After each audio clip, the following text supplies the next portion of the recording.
All right. Hello. How are you doing today? I am so excited. I have not done an interview in a while. And I thought, you know what? It's about time. I'm all about harmonizing our energy, harnessing our energy, utilizing that energy to shape and shift the world around us, to navigate this thing that we love to call the human experience, and really tap into other people's wisdom and knowledge to help us to better navigate our own energetic journey and responsibility as we move through our own lives. So today I am super excited to have a special guest, Ms. Robin Alexis, who's been a friend of the family, more than a friend of the family, for more than 20 years now. In fact, Robin, I have to share this. It's like I remember Lara was pregnant with Olivia, who is 21 now. So I'll give you an idea how long ago that was. And she's like, oh, it'd be really cool to find something on metaphysical mothering.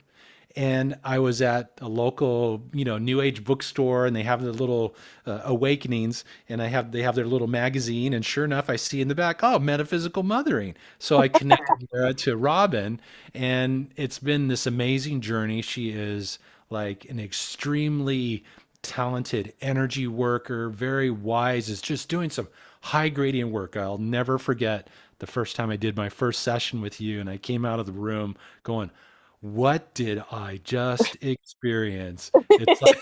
It's like, if you ever want to mess with the corporate guy, you have him do a session with Robin. But she has been a, a blessing to our family, has supported our children, our own evolution and unfolding. So, Robin, I'm honored to have you in this space. How are you today? I'm so excited to be here with you, Mark. Every time you and I and your wife, we get our energies together, the energies become like a lotus flower that's just opening up its petals, and we all get to cherish the frequency. It's very, very exciting to be here with you. Absolutely. And we never know where it's going to go. And that's really kind of the cool thing about it, too. So maybe a great place to start is, and I'd love to hear this answer actually, because obviously I've experienced your work for years now and we've connected multiple times. But when somebody comes to you and says, Robin, what do you do? What is your answer? How do you answer that question? Because you do so much. I tell people I'm an experience, not an explanation, that depending on what the individual brings to me, which can be absolutely anything, whether it needs a spiritual solution or otherwise, that is where I'm going to meet them. And that in our union, it's not about a person gives their power away to me to have me bring them the energy. It's that we're collaborating together to create, in a sense, a portal of energy where the vibrational healing can come through, where their guides and guardian angels can speak through. And then it's up to the individual who I'm communicating with as a medium between all these different beings. For them to discern whether it resonates to them or not. So it's never about me, it's about the individual's openness to discover things, and it's about their ability to discern what resonates. Awesome. So that being then really these, depending on what they need, whether it be Mhm, healing, whether it be maybe consciousness expansion or a higher level of awareness, or mhm. maybe even some insight and perspective on how to manifest, how to create, how to shape and shift their lives. Would that be three great, I guess, focus areas that people could potentially dive into? Yes, and sometimes people will label it as a career choice or a relationship issue. But let's take, for example, a relationship issue, because you and I were just discussing that before we started recording the podcast. Whenever there's a conflict in a relationship, and in this case, I'm going to speak about my husband. In the past, I used to think, oh, what the heck's wrong with him? But now, over the decades of being with him, I've realized that the first person I need to look to is myself. What is it that my energy is bringing to the relationship that is part of the problem instead of part of the solution? And one of the things Mark and I were talking about is, as I was communicating with him via text in the past week, I was brainstorming with him boom, boom, boom, a bunch of texts about, well, what can we possibly do together? And when Mark and I got on the call today, he gave me an idea that will change my life and my husband's life. And that is that, being that I do download frequently a lot of new information and energy systems, I often will just bounce off these detailed texts to my husband of, oh, I just had this idea, or I just got this from spirit, or I'll send him something in an email, or I'll walk into his office where he was working on something else and go, oh my God, I just had an idea. And he'll look at me like, oh my God, you just leave me alone. Mark just said, Robin, when you get all of those really cool things happening, why don't you either write them down or talk into your phone and then set up a time so that when you want to share these really genius things that are coming through you, you and your partner or whoever you're working with has a moment to be really present to what you're saying and can give you feedback on it. And I thought, oh my God, that's brilliant. And that, I guess that's part of the uniqueness of life, is that, we do get little mirrors back of solutions. Yes, sometimes we get challenges that come back into our experience, but yet they're all there to help us to teach and learn and grow. You said something earlier that I think is really important, is that how you would respond to when some sort of, shall we say, disharmony showed up in your relationship, where before it was about them, but then later you realized it was about you and that it was about Mhm. your energy. Could you dive in a little bit? Because really what you're saying is that our energy creates the dynamics that show up not only in our relationships, but in our health and other aspects of our lives. Maybe you could just share a little bit more about how important our energy is and why it is essential to always look at ourselves first prior to placing blame or reacting in a certain way that maybe is not conducive to closeness. Love to get some further perspective on that. Well, we each have energy patterns that we've developed, and we can look at them as an energy pattern from the birth of the present lifetime, or we can look at them as an energy pattern from a soul level. And I prefer to look at them as an energy pattern from a soul level because I believe we are souls, that we are eternal, and that sometimes we will continue to, reconceive ourselves and come through lifetime after lifetime after lifetime with a dysfunctional energy pattern. So when I look at myself that way, and I step back and I go, okay, I used to get really, really mad at Bob because I would feel like he was coercing me into doing something. And so it took me a while to step back and go, okay, he's not going to coerce me into anything, or coerce isn't the right word because he's a persuader. He's always been in marketing, so persuading comes real easy to him. And it's not that what he's persuading you to do isn't good. It's just I want to be in my own truth. I want to express for myself. It's going to take a big issue for us. When we first were coming to Mount Shasta, I didn't want to move here. And I don't even think initially Bob wanted to move here, but then he knew he wanted to move here before I wanted to move here. And I did not want to feel pressured to move here because he wanted to move here. So I had to really back up and think about, is this where my soul will benefit, that my energy will become influenced in the highest and holiest ways, creating the most benevolent outcomes for my soul, which I'm going to be taking with me longer than I actually have for a relationship with Bob, right? So, I wanted to make sure my soul was being honored. And I had to process a whole lot because I had to learn how to listen to my soul. And I had to learn to not feel that I had to honor my husband because, and I know this may not make sense, and maybe you'll ask me questions back, so it does. But when I used to sort of move into resentment of feeling coerced by Bob and blame it on him, I had to step back and go, wait a minute. I was brought up, at least in this lifetime, to be a very fundamental Christian female, which meant that I was supposed to obey my husband. But as I was evolving in my spiritual path, I became more and more sovereign unto myself. But as I would do it, I would get uncomfortable. And I would get uncomfortable and project that discomfort on Bob because he was the one showing me that I had to let go of the dysfunctional pattern of feeling like I had to only do what my husband said. Does this make sense? Yeah, absolutely. So really, because I think not only in that kind of dynamic, because I have a Christian background too, and it's not just Christianity. Let's face it, there's quite a That's few true. traditions that put the men's perspective over the woman's perspective, or energy, or Hmm. whatever, however you want to define it. But I think the realization that our authority is really within our own selves, and to honor that soul aspect of who and what we are and make that the priority. I can think of, in doing session work now for almost 20 years, that, and most of those sessions have been with women, it's been about them making themselves the priority, making themselves of the center of their own universe, not giving away their power to others, Mhm. but by being more and more true to their soul's essence, their divine calling.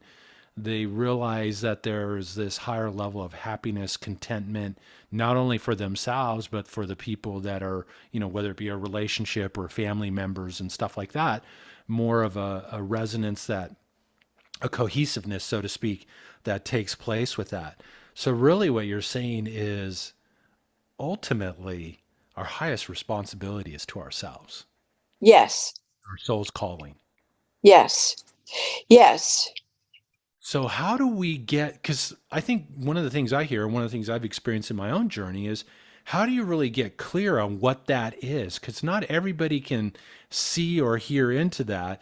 And sometimes I think that lovely little mind ego part of us likes to kind of create some static and noise in that connection because it wants to be in charge as opposed to the other way around. How do we enhance that connection to that inner part of ourselves? Well, I think first of all, to realize that we have been basically mind controlled for generations, and it's become part of our genetics, the epigenetics, where we have a miasmic control that we have to dispel. And we have to tell our beings and our bodies and our very cellular structure that we're going to reconceive ourselves. We're going to take the energy that's the highest and holiest, reconceive ourselves, and be able to have our bodies be the temple for this soul energy to be in. Okay, now how do you find out what your soul purpose or soul mission is? This is what I think we do. We tune into our senses and what gives our senses the most joy. So, in the beginning, you may even need to make a list. You may be so out of touch of feeding your senses joy that you don't even know what it is. And so once you allow yourself to drop into what is it that gives me the feeling of joy in this body, in this time, that will give you the lens of what your soul purpose is. Because the soul purpose is going to be something that gives you the most joy. Mm. It seems that sometimes, though, and you kind of mentioned a little bit, the disconnection, people have a hard time getting connected to what gives them joy. Now, maybe that's mind control stuff or past experience stuff, but not. And I can think of my own experience where it's been hard for me to tune into what gives you joy? What would you just love to do? It's like, if you like, even, it wouldn't even matter if you got paid or not. It's just like you just complete love and passion are totally into that. Sometimes it's hard to get connected to that. So it's almost like we create some disruptions in connecting into that. What are those disruptions, and ultimately how can we move past them so that we can all live from that joyous space? Well, I think let's take the idea of money in abundance. Money in abundance is something that most of us, especially women, have been programmed to feel disharmonious if they have money and they can spend it any way they want, and they may be told, oh, you're just going to blow, or you can do this, that, or the other thing, and maybe you will for a while, who the heck knows. But the bottom line is, let's drop into the vibration of the joy of money for a moment, and let's just see what comes up for both of us, and let's see about how we could clear it. Is that okay with you? Yeah, absolutely. Okay, so when I think about money, For me, the first thing that comes to my mind is that I was taught in a very brutal way when I was young that the only way I would be allowed to have children is if I was married, Christian, and had children within the structure of a marriage. And the so I did that. And then the husband was abusive, and I would go to different people, the minister or whoever, and I'd say, "Hey, this dude's, been abusive to me," and I would be told, "You have to stay there. That's what Christian women do." And so I got it in my head that I could not have money to raise my children unless I was abused and Mm. stayed in an institutional structure that did not honor me as a person. So eventually I smartened up and got divorced. But then my family alienated me. And so then, you're like really on your own. So then what I finally realized is money doesn't come through the church. It doesn't come through a man. Money comes from all that is source. It comes from the universe. And I said, yes, yes, I say yes to that. And even when I said yes, I still had problems because I was so used to thinking I'd be a bad person if I said yes to my own sovereign abundance. But even speaking about it right now, I can feel that because you are an energy influencer, you are getting me to speak about something that gives me permission to influence my own ability to say yes to experience more abundance. Mm. Thank That's you. interesting. I like the title too, Energy Influencer. I just added that on my business card. that's that's beautiful. I think for me, okay, being a man, it's like, it was set with my father's example. Oh, the man's, the woman stays at home, takes care of the kids, and that certainly falls into kind of that Christian philosophy or approach. The man goes and is the source, and that pressure is put on them. And I know that even in my career days, in my previous career life to what I'm doing today, there was a lot of pressure. It's like you judge your success and failure in life based on how well you created money. It's almost like you add the burden that I was the creator of money. But in essence, I love what you said. It wasn't until later that I realized, no, I'm not the creator of money. Okay, that does come from that universal source, and money being the primary tool that we utilize to exchange value in this world. And so there were some of those old things. And even today, I'm still navigating through conversations of lack, or what happens if this doesn't work out? And will I have enough to take care of the family and to fulfill my role as being a successful father and husband? There are, even though I've processed through much of that, there's still some of that comes up that I get to clear, that I get to move through, that I get to release and dissipate that, because you can be a great father regardless of how much money you bring in, regardless of that. And that's kind of the place where I've really had to move through a lot of my own conversations. Plus, in my own experience, there were years where we struggled financially, and as a result of that, brought up a lot of fear about that happening again. And then that fear comes into your present experience. Oh, what if I do this? I've got some money saved up in the savings account. What happens if I invest in the wrong thing? I'm not getting any younger. If I do, invest in something wrong, it's going to impact my retirement. All these little programs and like fear episodes that we've all been presented with over the course of our lifetimes that cause us to be a certain way, or especially around this conversation around money. And it really does impact our energy. It impacts what we manifest and create as a result. And ultimately, yes, I guess, hence the importance of being committed to your expansion and your growth so that you can have new perspectives of how you view money or health or spirituality or any of these aspects in which we express and experience ourselves through. So, what I'm hearing both of us say is that we were initially raised in a concept of an institution that required us to sacrifice our own sovereignty and our own accountability for our own energy manifesting whatever we created in our life. And we were supposed to sacrifice that on behalf of an institution that did not honor us, and that we had been unconsciously in the beginning perpetuating that myth. Well, it's not a myth, that was that reality. But then we both said to ourselves, hey, we don't have to sacrifice our soul frequency on behalf of an institution that isn't serving our joy or our soul mission. We're going to null and void out that contract wherever it existed, however many lifetimes it existed, and we're going to sign a new contract with our own souls and our own energy influence. And the institution that we belong to is one where everyone is given the highest and holiest energy, creating the most benevolent outcomes in all ways, be they financial or others. And that is the new institution where everyone is lifted up. Everyone, it's power with, not power over. No, I love that, and it's a great way to look at things. It's a great way to view our own journey and our own life. And I also want to specify this. I think it's important to say this.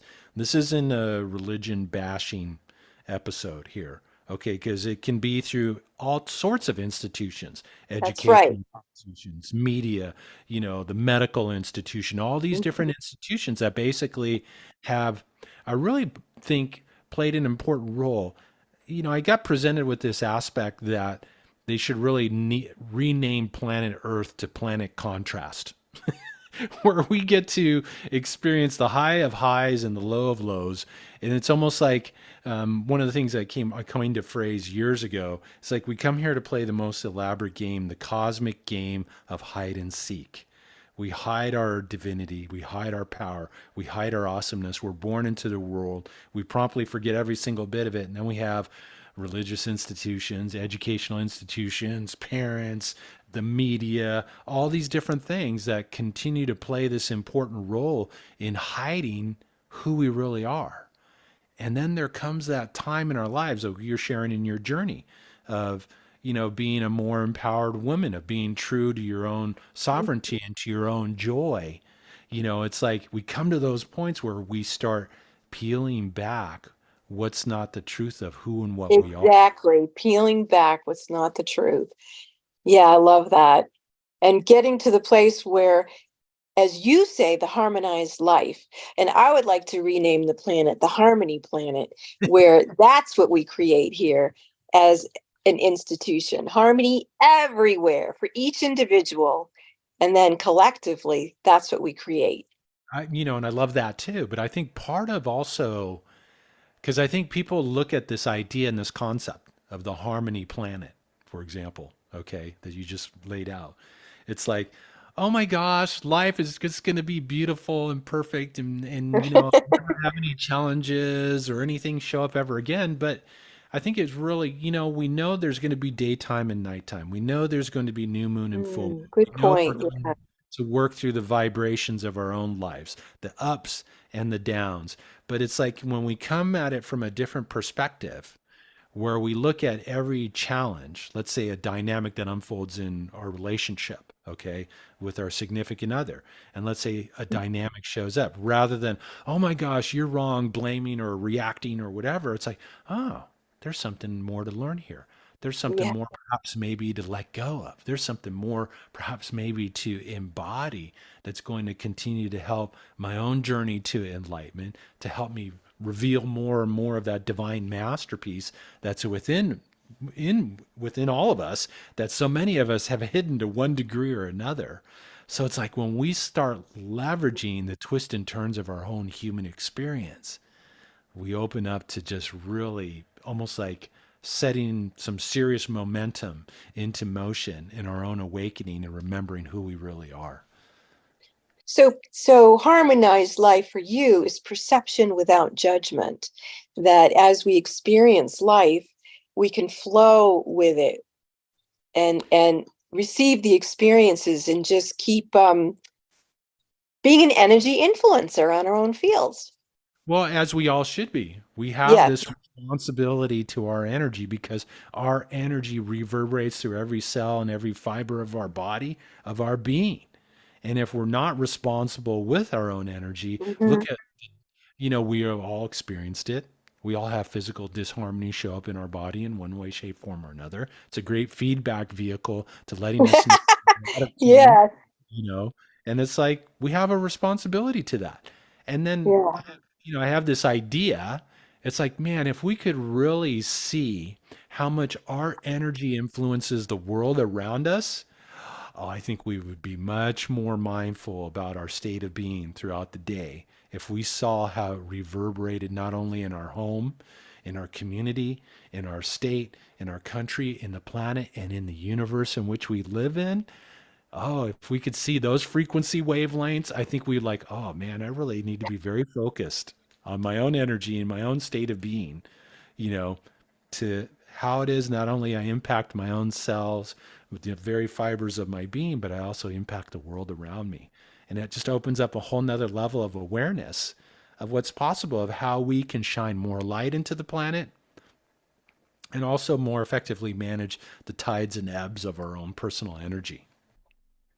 That's the exact message of one of the books I wrote. It's called Raising Humanity, Why We All Must Remember. And that is what we must remember, is that each one of us matter and our energies go out into the quantum universe. And quantum physics says that when 51% of an energy goes in a certain direction, the other 49% has to follow. So the more of us who do institute within ourselves that accountability and responsibility, exactly how Mark so beautifully said it a few moments ago, that is the key to making the world a much better place for everybody. Yes, and I think that's something that we all truly desire. So, since you brought up the book, I know you've written some books, you're doing some amazing things. So, how can people find out more about your books? How can people get connected with you and what you're doing? Website? I mean, where would you like to send interested parties to learn more about what you're You doing, bringing forward? Thank you, Mark. You can go to robinalexis.com and you will discover that I have a radio show. It's called Mystic Radio with Robin Alexis. It airs on KKNW in Seattle, Washington, Fridays at 11 a.m. Pacific. And it's broadcast from Mount Shasta. I'm in Mount Shasta right now in what I call the Stone Room. This is a fascinating energy room. If you want to start feeling the vibrations, you'll definitely get a sense of how unique it is here. So yes, robinalexis.com. You'll learn about my radio show. You'll also find 3 Reiki healing portals that are fascinating to experience. They're free also. And then I have 3 books. One is called Spirit Lady, The Gift of Robin Song. I am Spirit Lady because that's what my husband calls me. And the other one, Raising Humanity, Why We All Must Remember, was written to give people the information on how we can stop the human violence. And it really is as simple as what Mark and I were talking about today. The third book is called Donkeys, Humans, Butterflies, and Guns. And it's a parable about how do we stop mass shootings, school shootings, and that sort of thing. It's written like a children's book, but it's very potent and it is about energy responsibility. The fourth book coming out soon is called Conversations with Extraterrestrials. And that is literally out of this world. All that's on my website, robinalexis.com. Awesome. So I invite you to go check it out, learn more. Like I said, she has had such a dramatic impact upon all of our lives.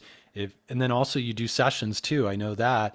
And she's Yeah. got a tight session schedule. But if you want to put on your belt and your shoulder harness and go on the most amazing session, I highly recommend it. They're powerful, insightful, and just a one of a kind experience.